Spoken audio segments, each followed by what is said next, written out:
Happy Tuesday. I sure hope you caught my interview last night with Raphael O'Neill. Um, she is one smart cookie, and I have been, following her for the last month. I'd seen her name here and there, but I didn't connect all the dots. And one day she left a comment, which was one of her videos in her series, World of Hot Water. And it really impressed the heck out of me. Because right at the beginning, she talks about a story that I resonated with very much as I was in New Orleans in 2007.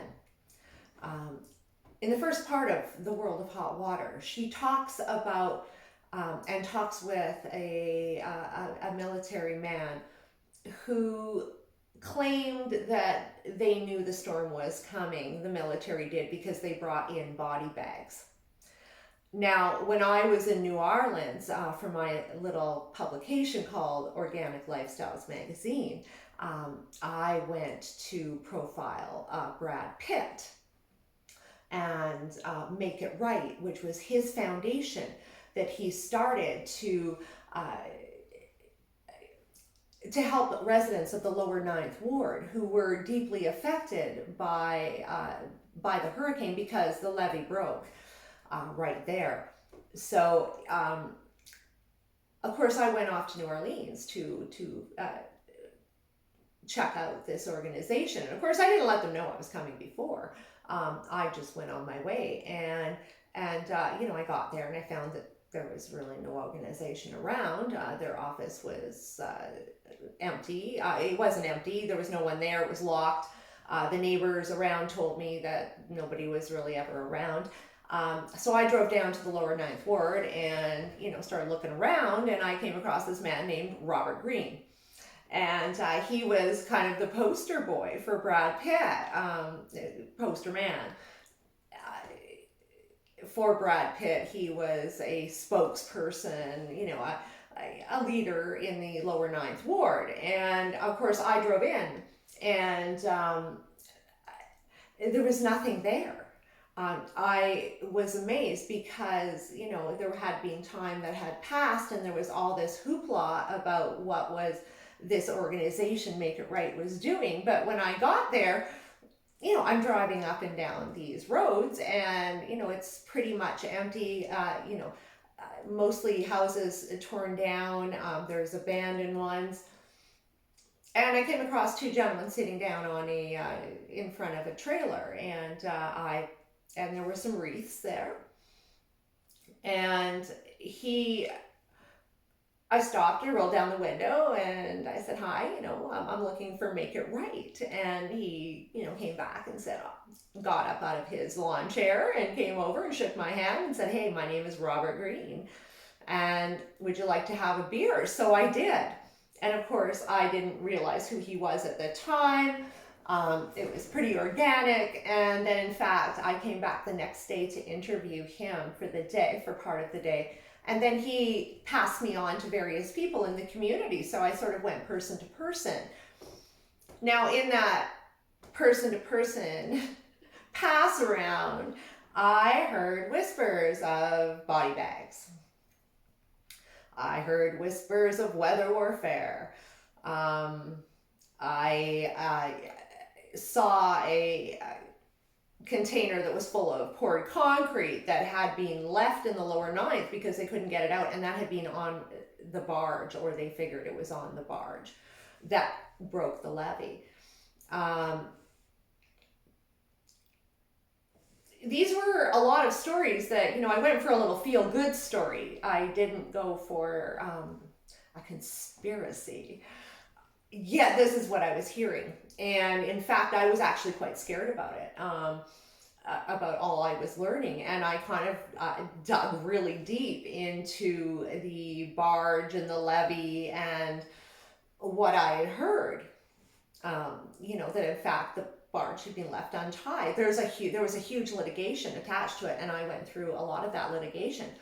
And So anyway, when I heard this in Raphael, the world of hot water, obviously, ding ding.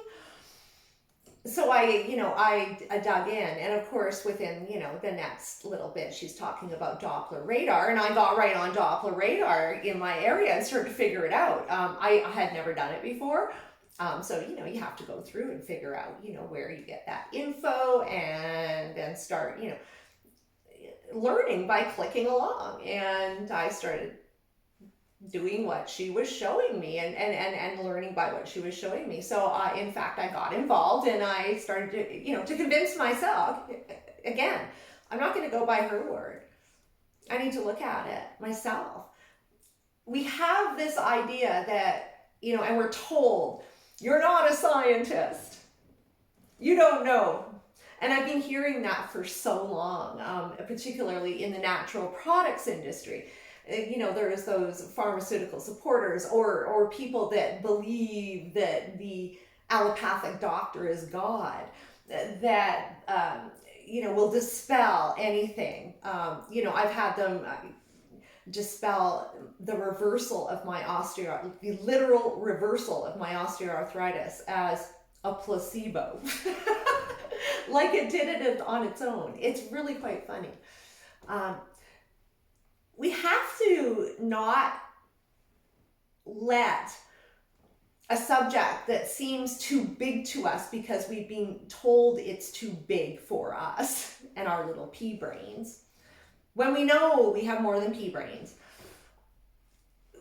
We have to stop letting these people tell us that we don't have the mental capacity to deduct our own conclusions and own opinion after reviewing the material.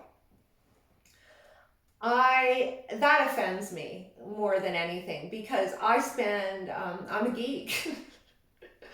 And lately I've met a whole lot of other geeks that we spend a lot of time researching, reading everything we can get our hands on. So don't believe it.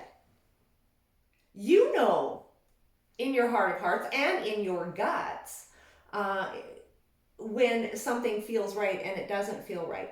And this is what they want to separate us from, our instincts. They've been separating us from our instincts since the advent of GMO foods, which, I've watched systematically destroy the guts. First of the vegetarians that relied on soy, but nobody told them they changed it. I saw it in 2000 when I first started in the hemp food business, because I had the only other alternative, which was hemp. This was the beginning of the superfoods and the veggie protein. Soy was the only thing available in those health food stores, I can assure you. So even when I came in with my gritty, and I mean gritty, hemp powder, they loved it because it made them feel better. The guts are the first to go with GMOs. I've watched it. People know it. Now, of course, the probiotics business it barely existed in 2000. In fact, the only probiotic you could get on the shelf at that time was acidophilus. Even in the last 5 years, I have seen this explode, but it certainly started exploding way back in 2002, 2003, because the gut issues were expected.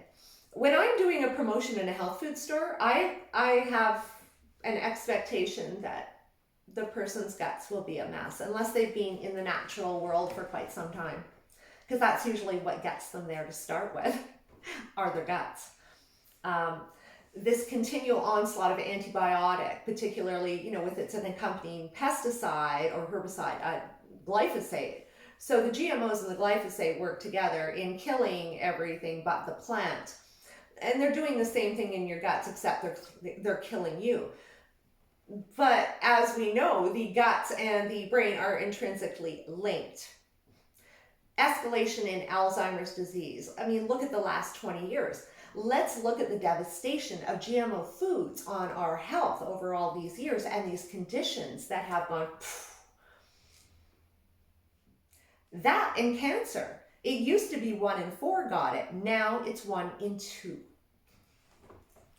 We have so much information to sort through today that we need to be confident that the experts do not have our backs. The experts that are out there currently, they're backing corporations, and corporations are backing them. That's who's paying them the big bucks. And we need to remember that. So when somebody tells you that you're not smart enough to make an educated decision or to come to your own conclusion,